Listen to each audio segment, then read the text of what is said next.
Hey everybody, this is Dan and Anirudh here, and we're here to talk you through the ongoings in the world of wrestling. Yeah, wrestling is alive and well for the first time in a few years, with the wrestling war or the gymnastics war, if you prefer, in full flow.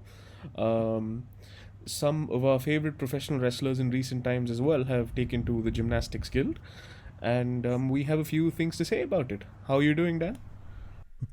Yeah, all good here. Thanks. I take issue with one thing you said there. If the wrestling business it's alive, but I don't quite believe that it's well yet. It's live and recovering, shall we say? A few gymnasts have found a way to make a living off the wrestling business, I guess. Yeah, there's still a hell of a long way to go before getting back to any sort of sense of credibility. But yeah, I guess obviously we'd start by looking at AEW. I mean, like, what does it say about the fact that like a year ago we were completely slating this company, and now it's like I think for both our parts, it's the one that we tend to watch more of now. Is that? I mean, for me, I think it's just like the intrigue of they've got a few decent guys in now. Let's see where this goes. Is it the same for you, or are you becoming an AEW fan? Or? No, I mean they've got people I care about, so that's it really. So I'm a big fan of Bryan, Danielson, and Punk Dan. So that's. Mm. I think they have done some things that I've quite liked, but as you said, things just go off the rails, and it's very Cirque du Soleil at times as well, and not in a good way. Yeah, absolutely. Have you fully committed now to calling him Bryan Danielson? Because I still have trouble. He's still Daniel Bryan for me, but I think it's he's the same always as me. going to be Daniel Bryan for me, but it's just that um, I've done a little bit of writing recently in my spare time, so I just got used to writing Bryan Danielson really. Ah, fair enough. Yeah, yeah. And before all of the ROH marks come out of the woodwork, like we're both aware that it was called Bryan Danielson before WWE. It's just that like he gained our attention collectively from his work in WWE and surpassed what most people thought he could achieve. So yeah, I'm still adjusting to that. I might still be calling him Daniel Bryan just on autopilot in this episode, but And if we're being swings and honest, if roundabouts. it weren't for his WWE run, nobody would give a crap that he went to AEW. Yeah, exactly. This is it. Yeah, it's I mean, we've said before, and I think it's just that contrast really worked because he was a guy that when he came into WWE just really didn't feel like he should be there in one sense, but then um, kind of found his way into how to do things, the WWE's way, but still retained a little bit of that independence about him, which I think is what made him ultimately so popular. Absolutely. I mean, he brought his own flavor to WWE. He didn't wrestle the same style as many of the people there. Everybody initially thought he'd have trouble getting his personality across, but by the time he finished, I would argue that he was one of the best promos in the business, and very entertaining. He's my favorite pro wrestler other than Stone Cold Steve Austin, so I'm a little bit biased. Um, and even though I'm watching AEW because they have Danielson and Punk, I sort of wish he stayed in WWE now.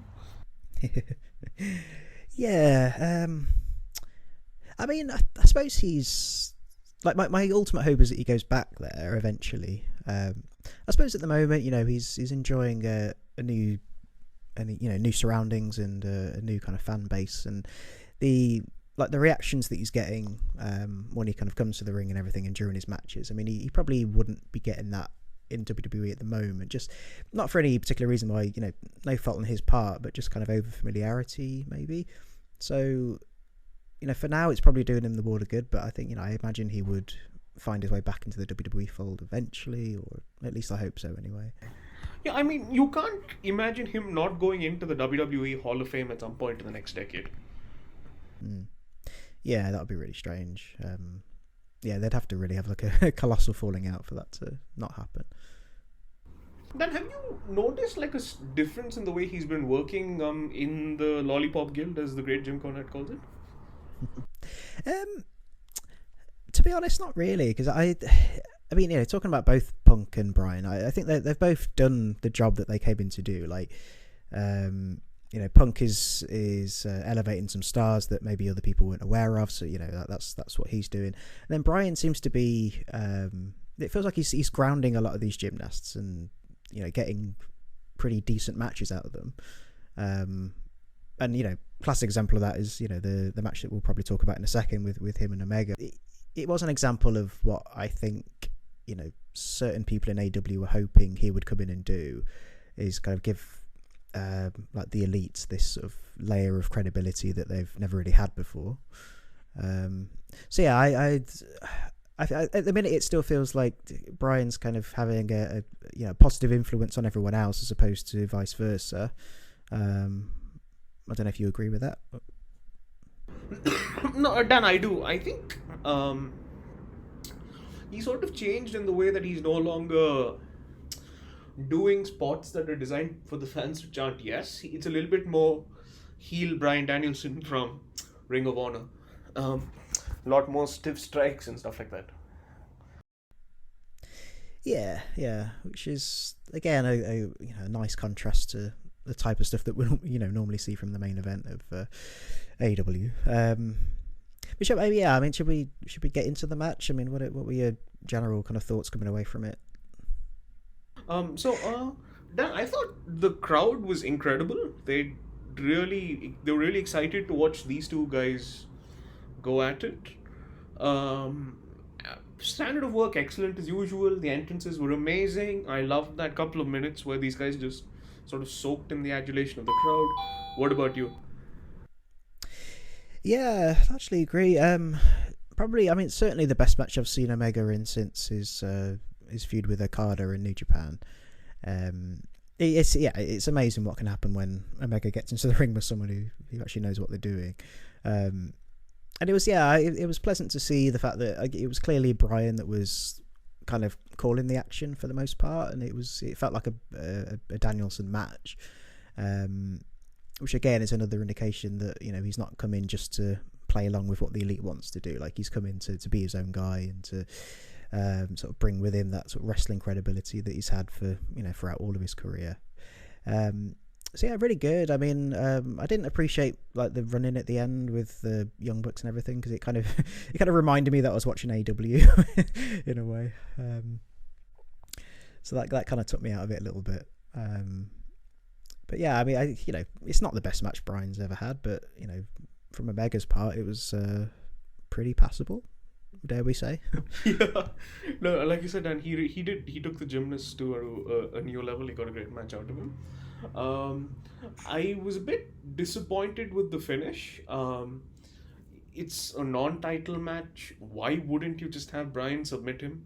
I mean, they had him submit Omega on television anyway. It wasn't a match, but they had the visual of Omega tapping out to the Bryan hold anyway.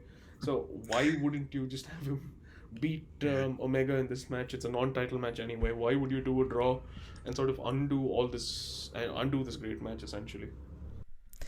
Yeah, I saw that actually. It must have been one of the more recent episodes of Dynamite where Bryan puts him in the bell lock and Omega starts tapping out. And it's like, I'm sorry, you've just gone through a half an hour match with this guy and he wasn't able to beat you. But as soon as he applies one submission hold on you, you're tapping out. It's just, yeah. You can tell right there that's just like Tony Khan being a mark. He's like, oh, I've been watching WWE for so many years. They don't do a draw. I get like the biggest star they have other than maybe Roman Reigns. I'm going to put him in a draw. I mean, like, as a rule, I don't mind time limit draws too much. Like, you don't see much of them in Western wrestling anyway. Japan do a really good job of it, which is probably why I appreciate them a little bit more. I mean, the second Omega and Okada match was a time limit draw, and they did it so well. They gave like regular announcements as to how long the match had left, and it really sort of built up that drama, and it was really it was a really good ending for the storyline that was going on. Maybe you didn't fully need it here.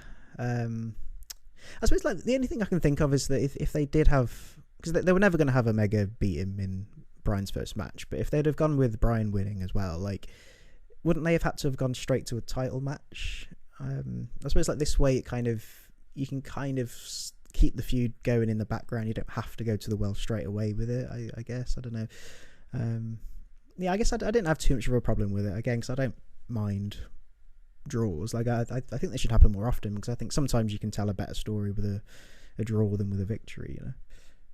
Oh, fair enough, Dan.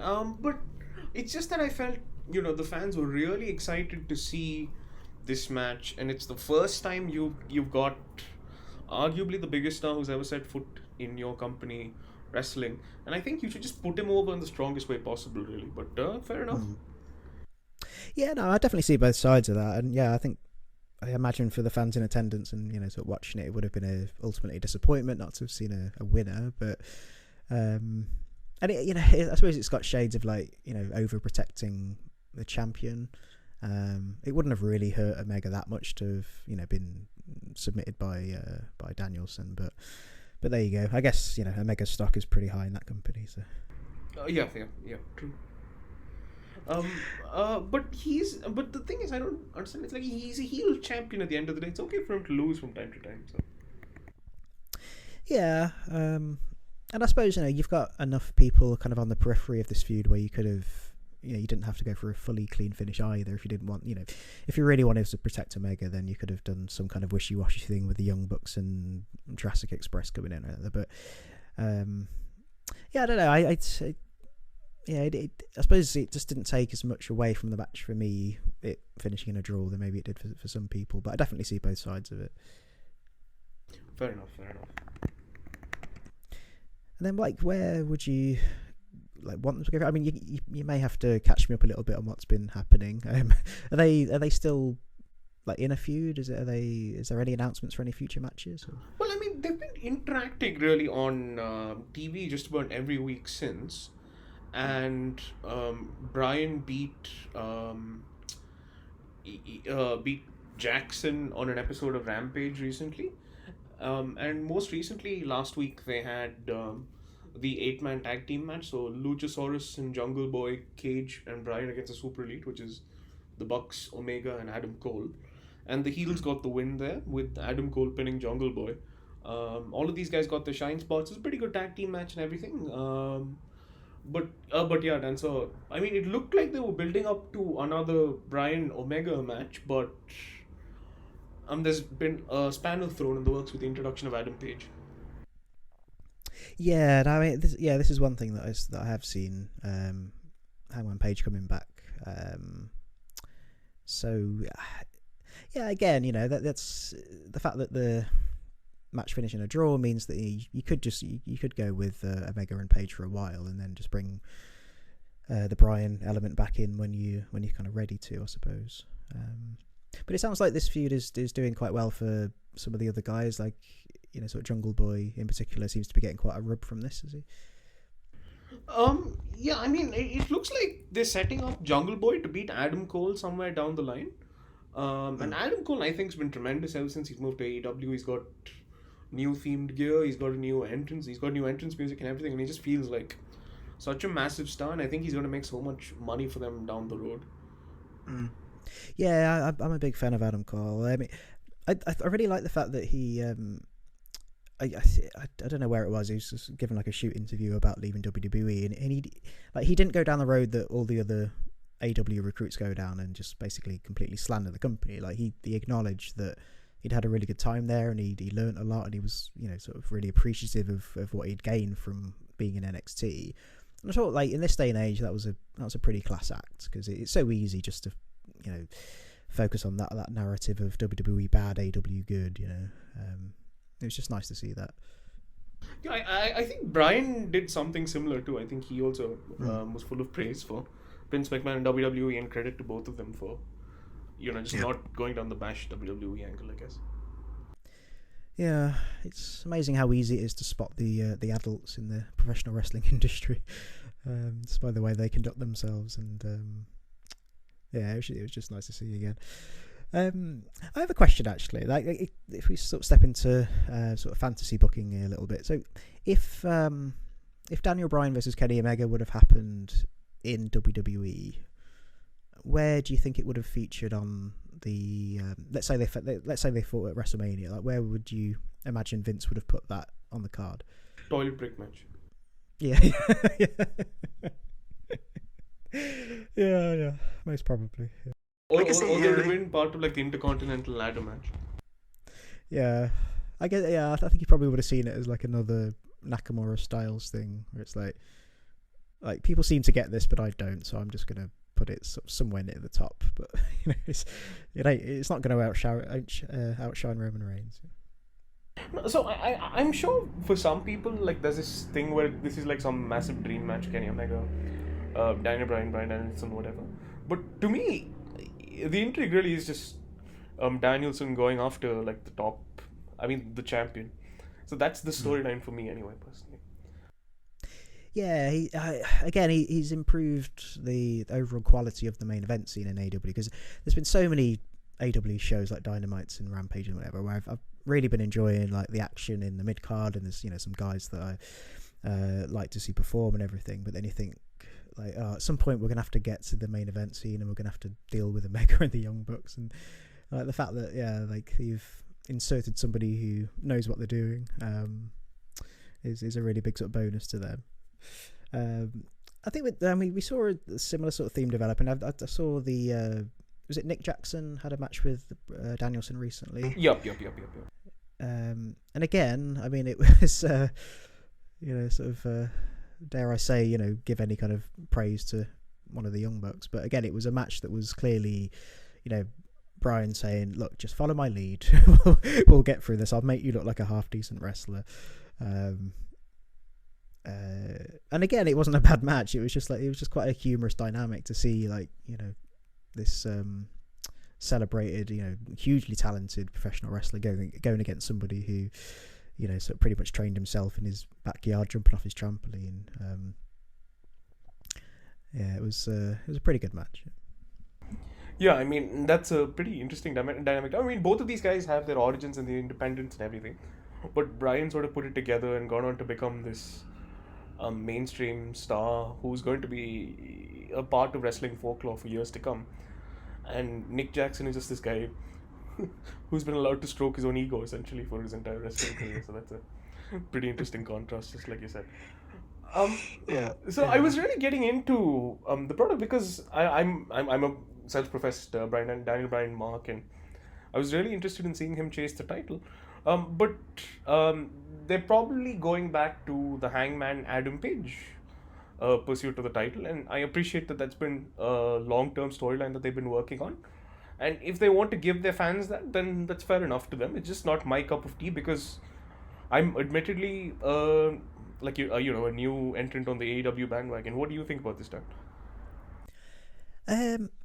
My only issue with Adam Page is it feels like the fans have brought into his gimmick, but they haven't necessarily brought into him, if that makes sense. Like they've found a decent sort of niche, like a decent kind of presentation for him, which people seem to like. But as an out-and-out performer, if you kind of strip all that away, there's just something I don't quite get about the hype that he receives from a lot of fans. Like there was that initial intrigue when AW first became a thing, and he was the first person in the AW World Championship match against Jericho, and then that obviously sort of didn't work out for him, and I don't really see much by way of him really improving and honing his craft since then. He kind of still feels like the same guy, just with a better gimmick, and eventually gimmicks get boring.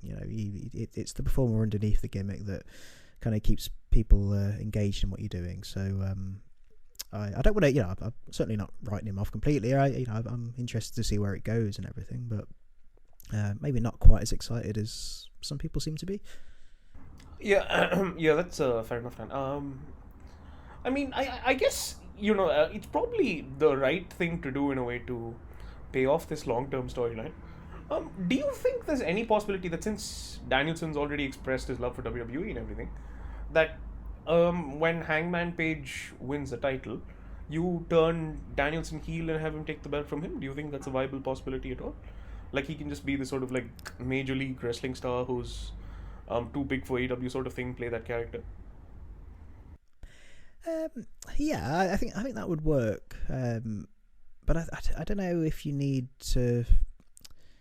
I suppose eventually you're going to need another big time heel on your hands, because at the minute, if it's just the Elite, you know, people like us already have our views on them anyway, and I imagine that if they just keep doing that shtick forever and ever, people are going to get bored of it.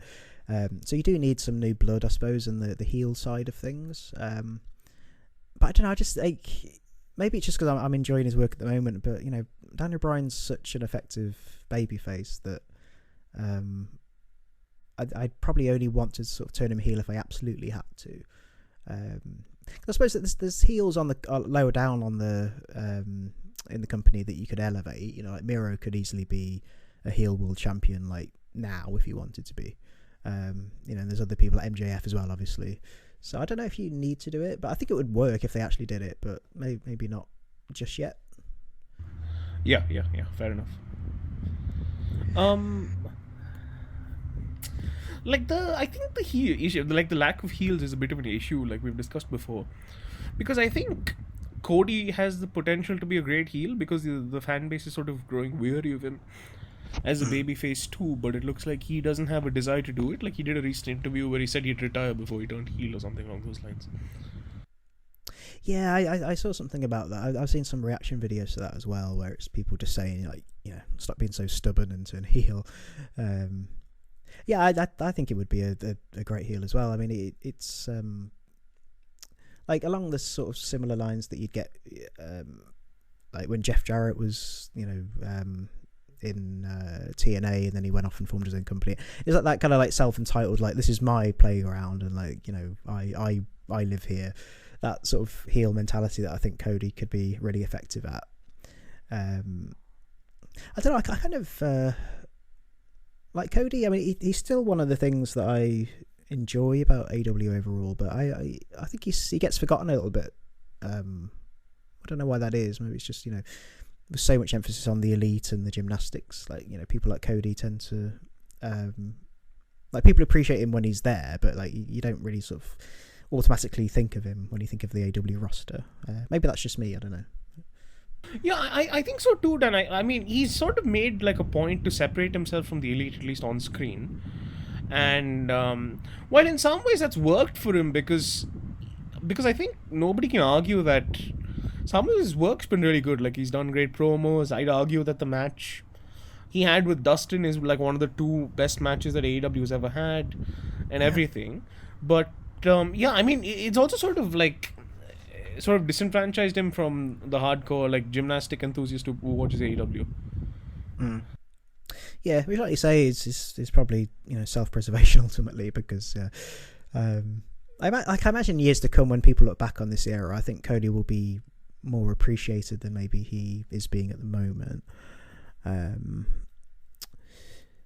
Yeah, and I agree, by the way, that match with Dustin was still one of, you know, probably one of the best matches of AW's ever done. Struggle to think of a better one, to be honest. I think the other contender would be Danielson and Omega, no? Yeah, although it pains me to say it, but yeah, I suppose so. But we know who did the heavy lifting there. So. Yes. I mean, looking at the card, I mean, if there was one person I'd want to think about turning face pretty soon, it probably would be Adam Cole, because I think that he's been sort of enveloped by the elite, and he, you know, that's all fine, and that can, you know, that pleases fans that used to watch ROH and New Japan back in the day and everything, and I get that, but I don't know, it's just whenever you see him and Omega in the ring, you feel like to me anyway, it just looks like they should be rivals rather than partners in a faction. And I know that when he initially went to join NXT, they did this sort of mini angle on ROH or New Japan or where it was, where he was basically kicked out of the elite and was, you know, he got a beat down from the rest of the members, you know, and it just, I suppose they could have continued that storyline if people remember it, where he has like a grudge against them. So I kind of hope that separation comes soon, because I think Adam Cole is better served being, you know, having his own little space as opposed to just being one of the other, you know, one of the goofy gymnasts. Yeah, absolutely, I agree, Dan. Could you also see a thing where he maybe like ousts Omega as the leader of the elite? Could that also work? Or do you think he needs to go babyface? I suppose you could do that, but then that would just feel like a desperate attempt to relive the Bullet Club days, and I think we're all over that now. Um, yeah, sort of inter-faction warfare. Like they've done it so many times. I just don't really need to see it again. um, yeah, I don't know. I mean, because he spent the majority of his time in NXT as a heel, so I suppose it would be slightly new territory for him to be the babyface in this. But I'd certainly, I'd want to see what he could do, and I think he's got the potential to be quite an effective babyface against guys like Omega and the Young Bucks. I guess at the end of the day, the point of AEW is to give all of these guys like a new coat of paint anyway, so why not go with him as a babyface? Yeah, so, yeah, he's basically come in as his NXT character, isn't he? It's just with a different faction and is not leading it and everything. But yeah, it's pretty much the same Adam Cole, which is fine because it's working at the moment. But you got to think about the future. I must admit, I never bought into Adam Cole when he was in NXT. I always thought this is a guy that Vince is going to put like a glass ceiling above his potential and never let him go the whole way. But ever since he's come to AEW, he just feels like such a superstar. I've been very, very impressed. Yeah, and this is why it was a perfect move for him, because Vince was never going to do anything serious with him on the main roster. I mean, there's reports coming out that he was going to become Keith Lee's manager. I don't know how true that is and whether that would have happened, but it's when you hear that, you're not too surprised. You think, yeah, I imagine that's what's going through Vince's head when he looks at Adam Cole. Just like a smaller guy that visually isn't that impressive, and yeah, he's got a great work rate, but Vince doesn't really care about that these days. So. It's just so easy to get caught up in like that maelstrom of like horrible ideas.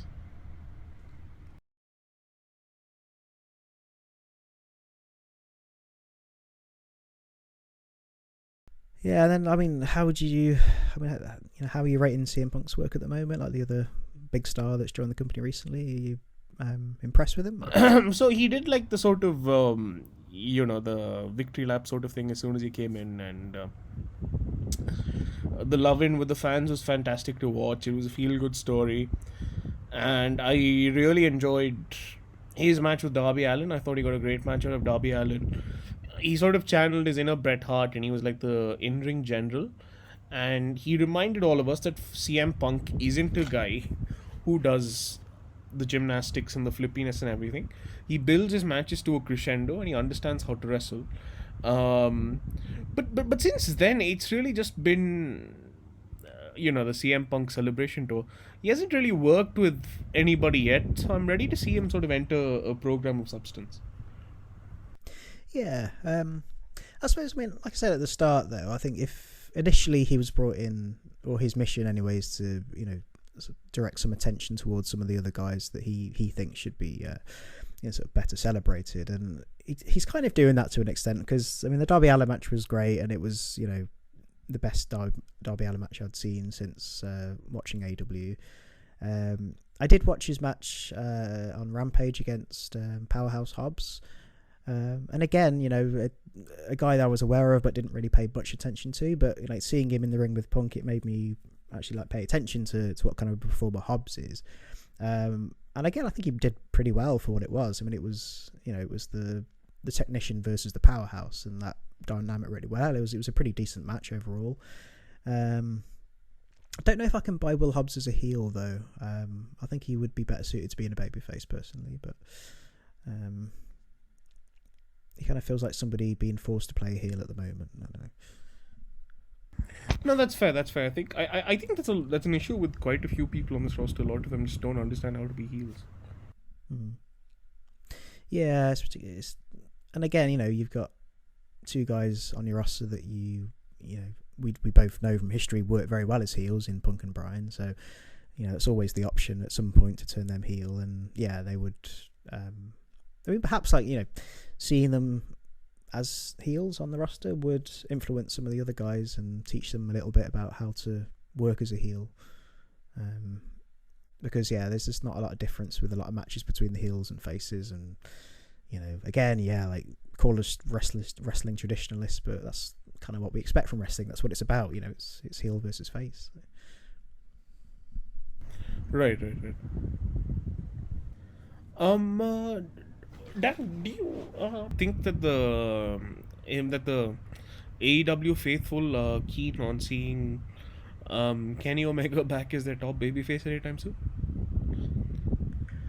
I mean, there's certainly going to be a section of the audience that wants to see that, but then they're the same people that just lap up anything that he does, whether he's heel or face. So I certainly think, you know, if there is this like influx of attention from, you know, people who haven't watched wrestling for a while, if they are starting to watch AEW, I don't imagine they would relish the opportunity, relish the chance of Omega being face again. I know I certainly don't. You know, I don't know. You know, like this sort of goofy heel character is kind of working for him because it's like we don't take him seriously and he doesn't take himself seriously, so it kind of works.